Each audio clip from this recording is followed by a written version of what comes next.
Assalamualaikum warahmatullahi wabarakatuh.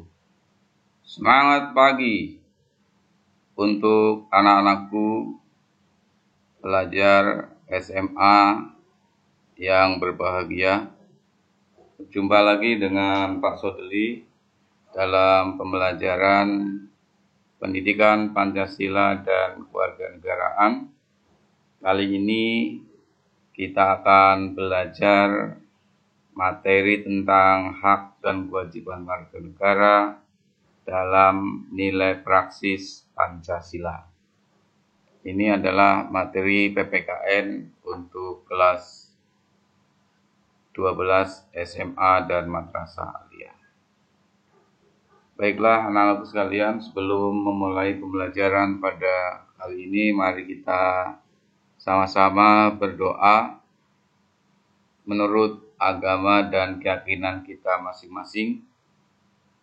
Mudah-mudahan apa yang kita pelajari pada kali ini dapat memberikan manfaat yang sebesar-besarnya untuk kita semua. Bagi siswa-siswi yang beragama Islam, mari sama-sama kita awali dengan membaca basmalah.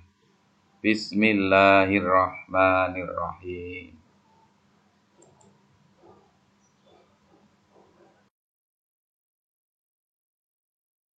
Anak-anakku yang hebat, kali ini Bapak akan membacakan terlebih dahulu kata mutiara untukmu, wahai anak-anakku sekalian. Mutiara yang pertama, biarpun salatmu, ibadahmu beribu-ribu rakaat, sedekahmu berjuta-juta ringgit, berjuta-juta rupiah, hajimu berkali-kali, tapi saat kau gores hati ibumu, surga bukan milikmu. Kemudian yang kedua, seorang ibu akan terus menyayangi anaknya walaupun anaknya telah tumbuh dewasa dan menua. Tetapi seorang anak yang sudah dewasa dan berkeluarga belum tentu sanggup untuk merawat ibunya yang sudah menua dan tidak berdaya.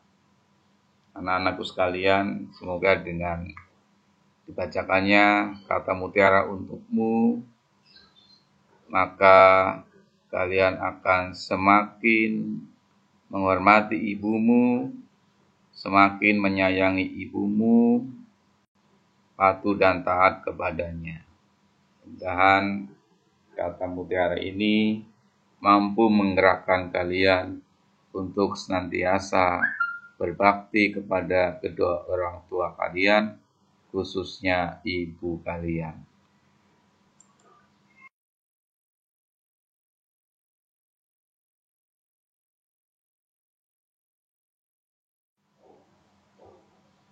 Nah, anak-anakku sekalian, kita akan mulai materi tentang nilai praksis Pancasila. Nilai praksis Pancasila pada hakikatnya merupakan perwujudan dari nilai-nilai instrumental. Jadi kalau minggu yang lalu kita belajar tentang nilai instrumental. Nilai instrumental itu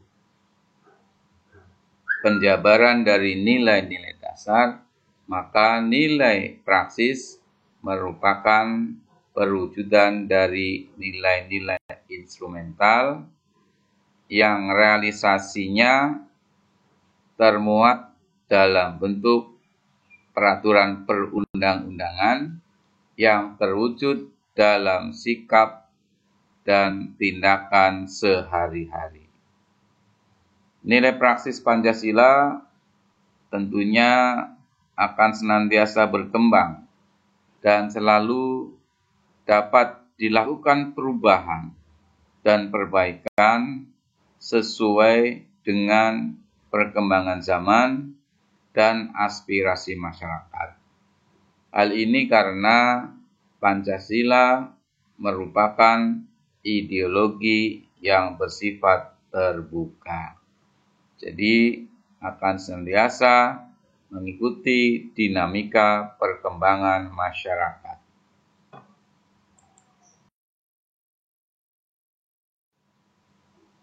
Nah, kita akan lihat nilai praksis sila ketuhanan yang Maha Esa.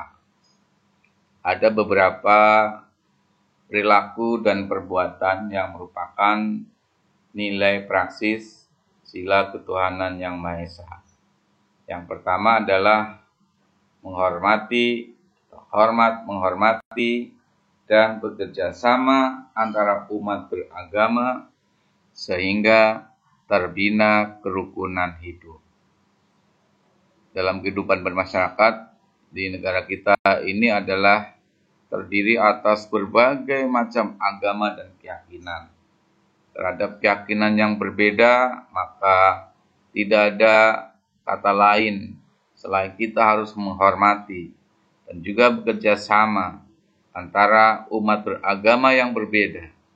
Meskipun berbeda keyakinan, tetapi kita harus tetap bekerja sama sehingga akan terbina kerukunan hidup antar umat beragama.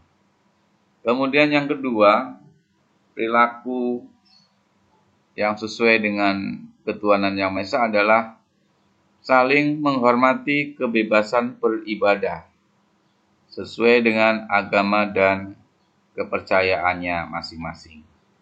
Tentu anak-anakku sekalian, setiap agama memiliki tata cara peribadatan yang berbeda. Oleh karena itu, kita harus menghormati perbedaan tata cara peribadatan tersebut. Kemudian yang ketiga, tidak memaksakan suatu agama dan kepercayaan kepada orang lain. Di sini berlaku prinsip di dalam Islam yaitu lakum dinukum wal yadin. Untukmu agamamu dan untukku agamaku. Jadi kita jangan memaksakan keyakinan kita kepada orang lain. Sebagaimana juga kita tidak ingin dipaksa oleh orang lain untuk berpindah keyakinan atau kepercayaan.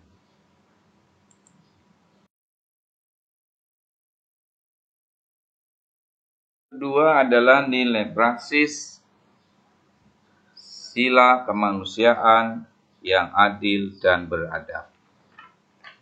Ada beberapa perbuatan yang merupakan nilai praksis di sini. Yang pertama adalah mengakui persamaan derajat, persamaan hak dan kewajiban antar sesama manusia. Jadi tidak ada manusia yang derajatnya lebih tinggi. Tuhan menciptakan manusia dalam derajat yang sama. Manusia juga diliputi dengan hak dan kewajiban yang sama. Nah, oleh karena itu, tidak boleh ada diskriminasi, tidak boleh ada perbedaan-perbedaan. Di hadapan Tuhan, manusia itu sama. Yang membedakan adalah tingkat ketakwaannya. Siapa yang paling bertakwa, dialah yang paling mulia di hadapan Tuhan. Kemudian yang kedua, kita harus saling mencintai sesama manusia. Karena pada hakikatnya setiap manusia itu adalah saudara. Walaupun berbeda bangsa, berbeda suku, berbeda keyakinan, berbeda ras, warna kulit, sesungguhnya kita adalah sama-sama anak cucu dari Adam. Ya, oleh karena itu kita harus mencintai manusia lain. Yang ketiga, tenggang rasa kepada orang lain. Tenggang rasa ini adalah ikut merasakan apa yang dirasakan oleh orang lain. Nah, sehingga dengan adanya tenggang rasa ini maka tidak akan semena-mena kepada orang lain. Kemudian yang berikutnya, kita harus menjunjung tinggi nilai-nilai kemanusiaan. kemudian berani membela kebenaran dan keadilan, dan yang terakhir, hormat menghormati dan bekerja sama dengan bangsa lain. Ini yang dikenal dengan istilah internasionalisme. Ya, dengan bangsa lain kita harus bekerja sama. Karena tidak ada satu bangsa pun, satu negara pun yang mampu memenuhi kebutuhan hidupnya sendiri. Maka sudah selayaknya kita sebagai manusia yang berpancasila harus menghargai dan bekerjasama dengan bangsa-bangsa lain.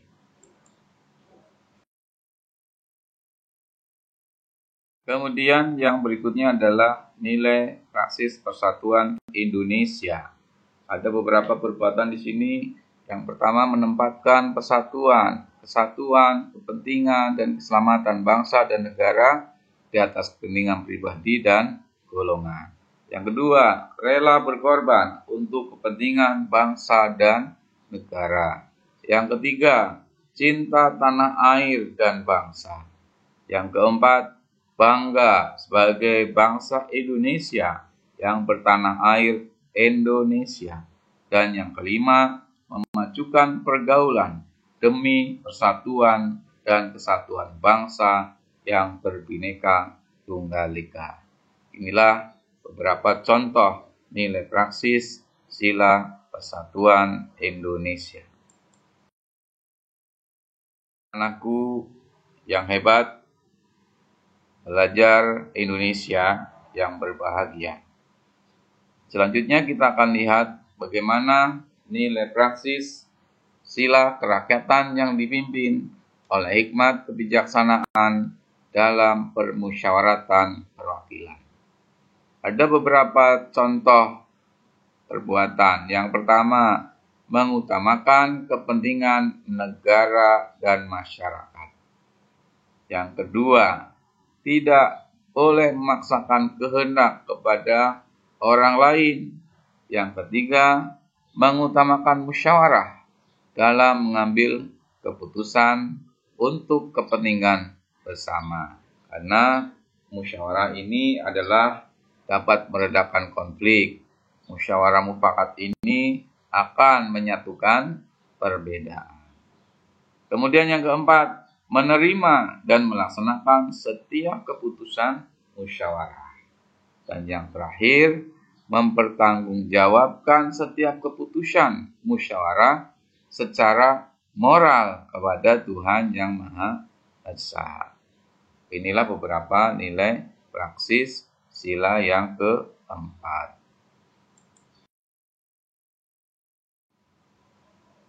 Selanjutnya kita akan lihat nilai praksis sila keadilan sosial bagi seluruh rakyat Indonesia. Yang pertama adalah kita harus menjaga keseimbangan antara hak dan kewajiban. Yang kedua, menghormati hak-hak orang lain. Yang ketiga, suka memberi pertolongan kepada orang lain. Yang keempat, menjauhi sikap pemerasan kepada orang lain. Menjauhi sikap boros dan bergaya hidup mewah. Kemudian berikutnya, rela bekerja keras. Dan yang terakhir, kita harus menghargai hasil karya orang lain. Ini beberapa nilai praksis sila keadilan sosial bagi seluruh rakyat Indonesia. Nah, anak-anakku sekalian, di dalam kehidupan bermasyarakat, ini kadang terjadi pelanggaran hak dan pengingkaran terhadap kewajiban. Nah, tentu hal ini ada penyebabnya. Kalau kita simpulkan beberapa penyebab terjadinya pelanggaran hak dan pengingkaran kewajiban warga negara, antara lain yang pertama adalah adanya sikap egois atau sikap terlalu mementingkan diri sendiri. Yang kedua, rendahnya kesadaran berbangsa dan bernegara. Yang ketiga, sikap tidak toleran. Yang keempat, adanya ketidaktegasan aparat penegak hukum.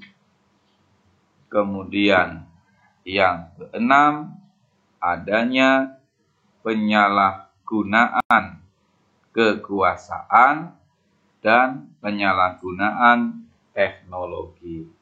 Inilah beberapa penyebab terjadinya pelanggaran hak dan pengingkaran kewajiban terhadap warga negara.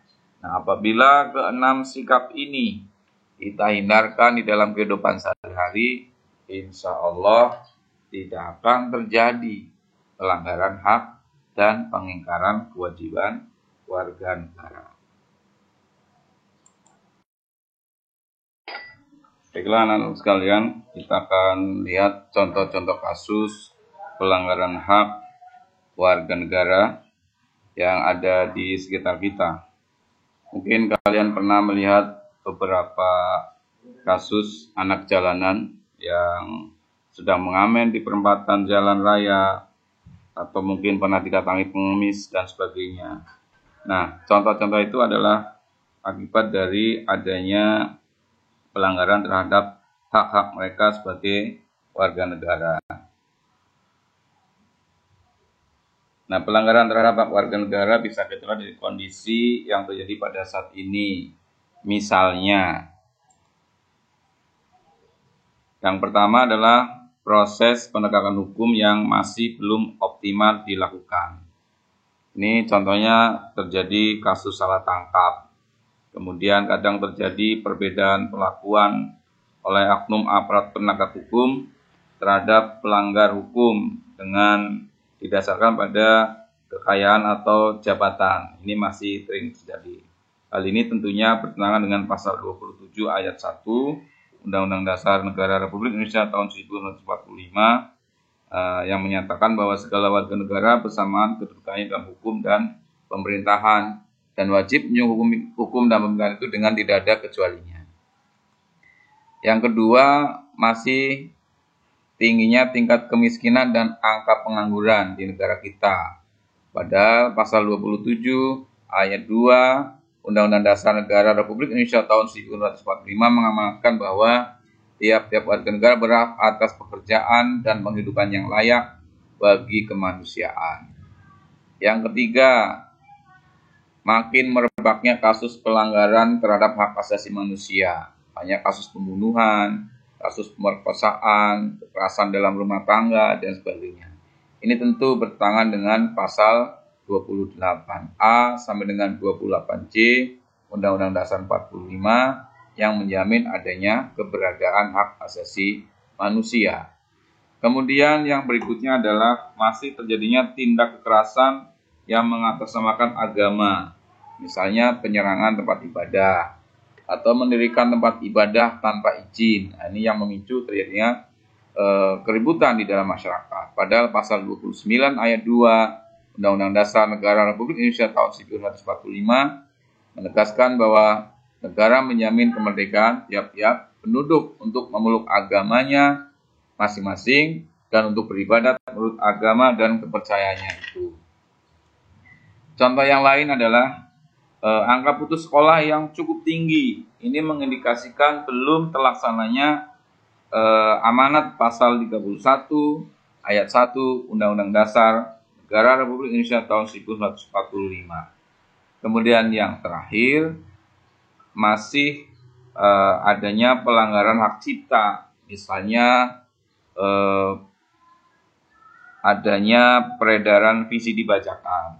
Kemudian perilaku plagiat di dalam membuat sebuah karya.